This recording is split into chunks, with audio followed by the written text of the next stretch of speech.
இப்போ ஏப்பா இந்த அழுவுற? காலம் காத்திருந்து பதில் சொல்லணுன்னா சொல்லிடுச்சு பற்றியல்ல. எப்படி செய்கிறது அப்படின்றத எங்கள் அண்ணன் காலில் வந்து விழுந்து கற்றுக்கப்பா. பொறாமல்லைன்னு உள்ளுக்குள்ளே பொறுமிக்கிட்டு இருக்காப்புல. வன்மத்தை முழுசாக கக்கி வச்சுருக்காங்க பாரு அப்படின்னு ரசனியை கலாய்க்கிறதெல்லாம் இருக்கட்டும். இப்போ நானும் ரசனியை கலாய்க்கிறத அது வேறு டிபார்ட்மெண்ட். எங்கே உங்கள் நுண்ணத்தை தைரியமான ஆளாச்சுல்ல வர சொல்லி ஒரு இப்போ கொடுத்தாப்புல ஒரு ப்ரெஸ் மீட்டு, அந்த மாதிரி ஒரே ஒரு ப்ரெஸ் மீட்டு கொடுக்க சொல்லி பார்ப்போம். ஒரே ஒரு ப்ரெஸ் மீட்டு, வேறு எதுவும் பெருசாக திட்டங்கள் வேண்டாம், பெரிய இந்த பிளான்கள் வேண்டாம், இந்த வளர்ச்சி பாதைக்கு தமிழ்நாடு எப்படி எடுத்துகிட்டு போகிறதுன்ற அந்த இதெல்லாம் ஃபோர்காஸ்டிங்லாம் வேண்டாம். சென்ட்ரலாக வந்து மக்களுக்கு நன்றி, என்னை நம்பின மக்களுக்கு நன்றி. இந்த மாதிரி மனசில் சில கேள்விகள்லாம் பத்திரிக்கைக்காரங்களுக்கு இருக்கு. அவங்க கேட்குற கேள்விக்கு 10 நிமிஷம் பதில் சொல்லு போதும். அதுக்கப்புறம் வந்து தூக்கி போட்டு தாராளமாக டாராக ரசனியை கிழிக்கலாம். அதுக்கு முன்னாடி உங்கள் அண்ணன் ஒரு பேட்டியை கொடுக்க சொல்லுங்கப்பா. அப்புறம் இப்போ ரசனி கொடுத்த அந்த பேட்டி டிடிஆர்கிட்ட மாட்டினதுக்கப்புறம் டிக்கெட் எடுக்கிற கதை தான். Waste, total waste. இப்போ அவர் வந்து விளக்கம் யாராச்சும் உங்களை கேட்டால் இல்லை விளக்கம் கொடுக்க சொல்லி பேசாமல் இருந்துருக்கலாம்ல. சாரே, நீங்கள் என்ன காதுக்குள்ளேயே போய் கத்தி கிளாஸ் எடுத்தாலும் அவங்க எதுவுமே கேட்குற மனநிலைமையில இல்லை. அவங்க மண்டையில் எதுவுமே ஏறாது சார். அவங்க பூராமே யார் என்ன பேசினாலும் கடிக்கிற மனநிலைமையில தான் இருக்கிறாங்க. அவங்கள சொல்லி தப்பு இல்லை, ஏன்னா காலம் அவங்க பக்கமாக போய் சாஞ்சிருச்சு. அதை ஒன்றுமே பண்ண. இப்போ அவங்க பேசுகிறத கேட்டுத்தான் ஆகணும். அவங்க என்னென்ன தோணுதோ இருக்கிற எல்லா வன்மத்தையும் ஒட்டு மொத்தமாக கொட்டி தீப்பாய். அப்புறம் போகிற போக்கில் இன்னொன்று சொன்னீங்களா, 2001 நான் வந்து தான் ஜெயிச்சிருப்பேன்ட்டு. அது நீங்கள் வந்து பார்த்ததுக்கப்புறம் நீங்கள் ஜெயிச்சிருப்பீங்களா இல்லையான்றது தெரியாது. ஒருவேளை வந்திருந்தீங்கன்னா உங்களை முடிச்சிருப்பாங்க கண்டிப்பாக. இப்போ நம்ம போய் பார்த்தோம் இல்லைங்களா, அந்த மாதிரிலாம் போயிட்டு யாரையும் பார்க்க முடியாது, யாருக்குன்னாலையும் பட முடியாமல் தான் உட்காந்துருக்கலாம். அந்த நிலைமைக்கு ஆக்கி விட்டுருப்பாங்க. அப்புறம் பொறாமை இல்லைன்றார்.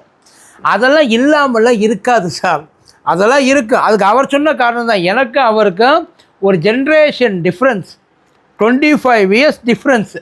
அந்த 25 இயர்ஸ் டிஃப்ரென்ஸில் அவர்கிட்ட போயிட்டு அவரை என் கூட கம்பேர் பண்ணுறீங்க, அதுக்கப்புறம் தப்பாயிடுமான்னு சொல்லி என்னையே அவர் கூட கம்பேர் பண்ணுறதும் தப்புன்ட்டாப்புல. அந்த இதெல்லாம் இருக்குது. ஏன்னா வீட்டில் விழுந்துருக்கும்ல, நீ தான் இருந்த கேட்டால் சூப்பர் ஸ்டார். ஆனால் நல்லா தெரிஞ்சுங்க, அவர் என்றைக்குமே சூப்பர் ஸ்டார் தான். அந்த இடத்த பிடிக்க முடியாமல் தான் மனுஷன் இங்கனுக்குள்ளே வந்து உட்காந்துருக்கிறார். அதையும் தெரிஞ்சுங்க, அந்த இடத்த என்ன பண்ணாலும் பிடிக்க முடியாது இருக்கிற வரைக்கும். ஏன் அவர் காலம் கடந்ததுக்கப்புறமும் கூட அவர் தான் சூப்பர் ஸ்டார். அது அந்த பேரை சூப்பர் ஸ்டார்னு சொன்னால் வேறு எவனுமே கிடையாது சார். ஆனால் அதுக்காக எல்லா படத்தில் இருக்கிற மாதிரியே நட்சத்திரம் இருக்க முடியுமான்னு கேட்டிங்கன்னா ரொம்ப கஷ்டம். அவர் ரொம்ப ஏன் அவர் போய் இப்போ ஸ்டாலின் ஐயாவை பார்த்தது தான் தப்பு. ஸ்டாலின் ஐயாவை பார்த்து, ஆனால் அதுக்கு அவர் உண்மையில் அவர் சொன்ன விளக்கம் எல்லார் மனசுக்குள்ளேயும் இருந்த வருத்தம்.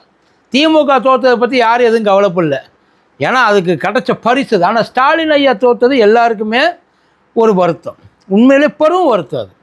அதை போயிட்டு அவர் ரொம்ப ரொம்ப தெரிஞ்சவர், ரொம்ப நாளாக இருந்தவர், சப்போர்ட் பண்ணவர், நிறையா யாரையும் பகச்சிக்காதவர் ஐயா ரஜினி. ஏன் நம்ம அண்ணன் போயஸ் கார்டனில் போய் கட்டிக்கிட்டு நின்னாப்புல இல்லை கையை இல்லைப்பா. அங்கே இருக்கிறப்போ அதையெல்லாம் அப்படித்தான் டீல் பண்ணி ஆகணும். ரெண்டாவது, அவர் ஒரு டிக்னிட்டியோடு மெயின்டைன் பண்ணார். அவர் மேலேயும் மரியாதை வச்சுருந்தாங்க, அவர் எல்லோரும் மேலேயும் மரியாதை வச்சுருந்தார். ஒரு ஃப்ரெண்டு தொகுதியில் தோற்று போயிட்டார், கட்சி தோற்றதுக்காக போல. அவரோட சொந்த தொகுதியில் ஒரு மாபெரும் தலைவர், இத்தனை வருஷமாக அரசியலில் இருந்தவர், தொடர்ந்து அந்த தொகுதியில் பல முறை ஜெயித்தவர். ஸோ அவர்கிட்ட போயிட்டு அந்த ஒரு வருத்தம் இருக்குது எல்லாருக்கும். அதை போயிட்டு ஆறுதல் சொல்லிட்டு வந்திருக்காப்புல. இல்லை எல்லாம் கிடையாது, அதை அவர் ஒத்துக்கிட்டு இருந்திருக்கார்.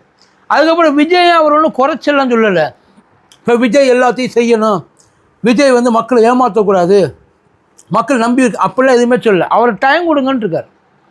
டைம் கொடுங்க, ஒரு 2 வருஷம் டைம். எல்லோரும் 6 மாதம் டைம், அவர் 2 வருஷம் டயத்துக்கு போயிட்டார். இப்போ தான் வந்திருக்கிறாரு புதுசு. மக்கள் அவர் மேலே நிறைய நம்பிக்கை வச்சுருக்குறாங்க. அந்த நம்பிக்கையெல்லாம் அவர் கொஞ்சம் கொஞ்சமாக காப்பாற்றணும்.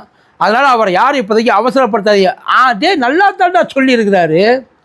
இவரை போய் பொறாமை பிடிச்சவருன்ட்டிய இருந்திருக்கலாம், ஆரம்பத்தில் இருந்திருக்கலாம். பட் அதுக்கப்புறம் அவரே நம்ம போகலை, நம்ம போயிருந்தால் அதுக்கப்புறம் தெரிஞ்சிருக்கோம். தைரியமாக ஒருத்தர் எலெக்ஷனில் நிற்கிறதுக்கு தைரியம் வேணும் சார். தேர்தலில் நிற்கிறதுக்கு ரொம்ப பெரிய தைரியம் வேணும். அது யாராக இருந்தாலும் சரி. ஐயா கமலஹாசனே வந்திருந்தாலும் அதுக்கு ஒரு தைரியம், நேரடி அரசியலை போட்டி போடுறதுக்கு ஒரு தனி தைரியம் வேணும். இப்படி ஒரு நேரத்தில் அவர் உள்ளே வந்ததுக்கு அவர் உண்மையில் அதான் சொல்லிட்டாப்புல, எம்ஜிஆர் என்டிஆரை விட தாண்டி போயிட்டாப்புல, எங்கேயோ போய் நிற்கிறாரு. இதெல்லாம் அவர் சொல்கிற ஆச்சரியம் கலந்த ஒரு சந்தோஷன்றார். உண்மைதான், ஜெயிக்க மாட்டார்னு எல்லாரும் நினச்சாங்க. அவர் நினச்சதில் என்ன தப்பு? அவர் எல்லாருமே அப்படி தப்பாக நினச்சாங்க. அந்த டிவிகேவை தவிர எதிர்த்தாப்புல இருக்க எல்லாருமே இவர் எதுவுமே வாங்க மாட்டார் அப்படின்னு தான் நினச்சாங்க. பட் டோட்டலி அப்சைட் டவுன் ஆகி போச்சு. அந்த மந்திரம் எப்படி வேலை செஞ்சிச்சு, என்ன மந்திரம் போட்டாங்க, அது எப்படி மாறுச்சு, இது எல்லாமே குழம்பி போய் உட்கார்ந்துருக்குறாங்க. இன்னமும் சில பேர் இது நடக்கிறதுக்கான வாய்ப்பு இல்லை, வேறு ஏதோ வேலையை பார்த்துருக்குறாங்க, எந்திர கோளாறா என்னன்றது தெரியல அப்படின்றதையெல்லாம் அவங்களுக்குள்ளேயும் போட்டு அலசிக்கிட்டு இருக்காங்க. அதை அலசுறது வேஸ்ட்டு. அவர் ஆகிட்டார், ஆட்சி அமைச்சிட்டாரு, இனிமேல் அதை எதுவுமே பண்ண முடியாது. அதே மாதிரி அவர் இன்னொன்று சொல்லியிருக்காரு, இந்த ரசிகர்கள் நீங்கள்லாம் சேர்ந்து அவரை கெடுத்து விட்டாரு என்றார். அதாவது அவர் இவங்களை கெடுக்கிறத பற்றி அவர் பேசலை, நீங்கள்லாம் சேர்ந்து அவரை கெடுத்து விட்டாதீங்க. என்னென்னா இப்படி ஒரு விஷயம் கிடச்சிருக்கு, நீ செய்கிற சின்ன சின்ன விஷயம் கூட பெரிய டேமேஜாக ஆகிவிடும் அவர் சொல்லியிருக்காரு. அது உள்ளது தானே. நேரடியாக போயிட்டு எது நடந்தாலும் ஒன்லி ஒன் பவர் சென்டர் அப்படின்றப்ப அவனுக்குள்ளே ஏதாச்சும் ஒரு தப்பு நடந்துச்சுன்னா அந்த பவர் சென்டருக்கு அதுதான்.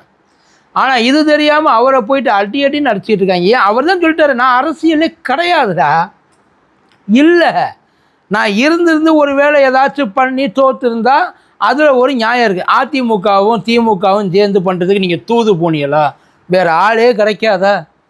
அவருக்கு தெரியாத இதெல்லாம் வேண்டான்னு தானே அவர் ஒதுங்கி போய் உட்கார்ந்துருந்தாப்புல. அவர் அந்த முயற்சி வீட்டுக்கு போனது ஒரு குற்றமாடா?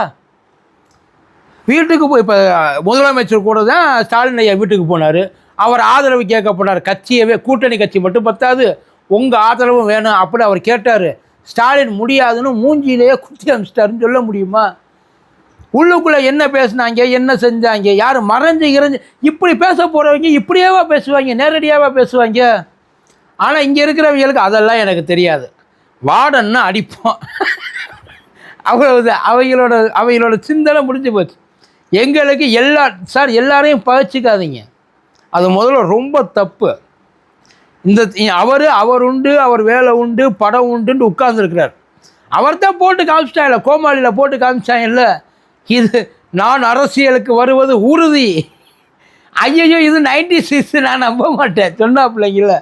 உண்மையிலே அவர் கிறுக்கனாக்குனார், எல்லாரையும் யூஸ் பண்ணிக்கிட்டார்.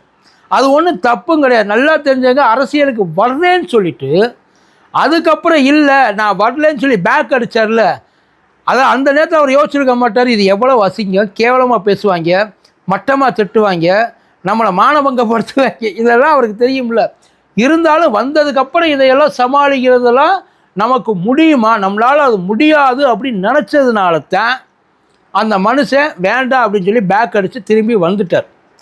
இன்னைக்கு இருக்கிற அவர் மேலே அவர் முதலமைச்சர் ஆகிறது பொறாமை. உண்மையிலேயே யாராலையும் அதை அக்செப்ட் பண்ணிக்கிறதுக்கு ஒரு டைம் வேணும்.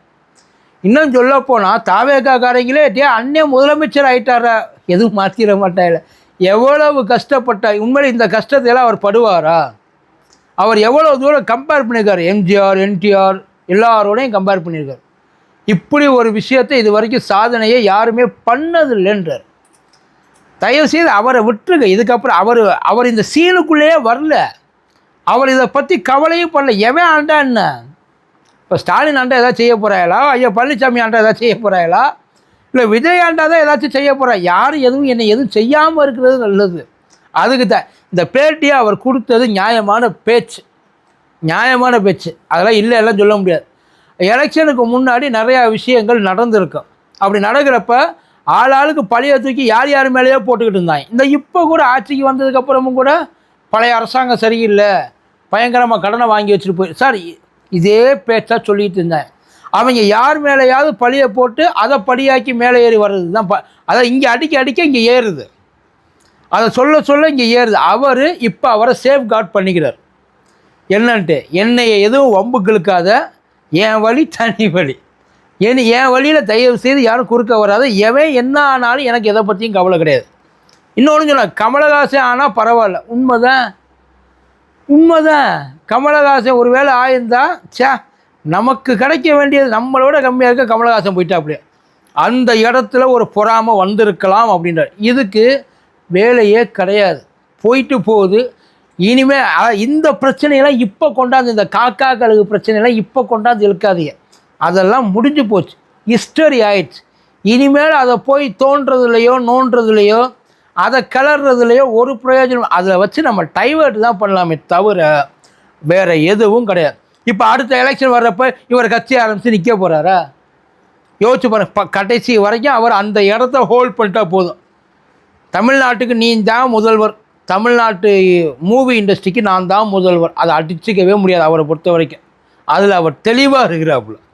அதனால் இனிமேல் சண்டை போடுறதை விட்டு அந்த மனுஷனை கலாய்க்கிறது, அந்த மனுஷனை போட்டு நோவடிக்கிறது, இந்த வேலையெல்லாம் பார்க்காம ஆக்கப்பூர்வமான வேலைகளை இனிமேலாச்சும் பாருங்கள். இப்போயாச்சும், இதுக்கு முன்னாடி தான் விஜயாச்சி சண்டை போட்டோம், அப்புறம் சூப்பர் ஸ்டாருக்கு சண்டை போட்டோம். இப்போ இவரே இவரை தடுக்கிறாரு. ஒன்றுமே பண்ண முடியாது. பார்த்துக்க, நமக்கு இது தேவையில்லாத வேலை. நமக்கு இங்கே சண்டை போடுறதுக்கு நிறையா விஷயங்கள் இருக்குது, நம்ம அதில் சண்டை போடுவோம். இவரை கொஞ்சம் ஒதுக்கி விட்டுருவோம். சீனியர் சிட்டிசன்ட்டா கொஞ்சம் போய் ஓரமாக உட்காட்டி, இதெல்லாம் வேண்டாம் தானே அவர் ஓரமாக போயிருக்காப்புல. அவரை போட்டு மறுபடியும் இழுத்து போட்டு நங்கு நங்குன்னு மிதிச்சிங்கன்னா தப்பு இல்லை, செய்யாதியா?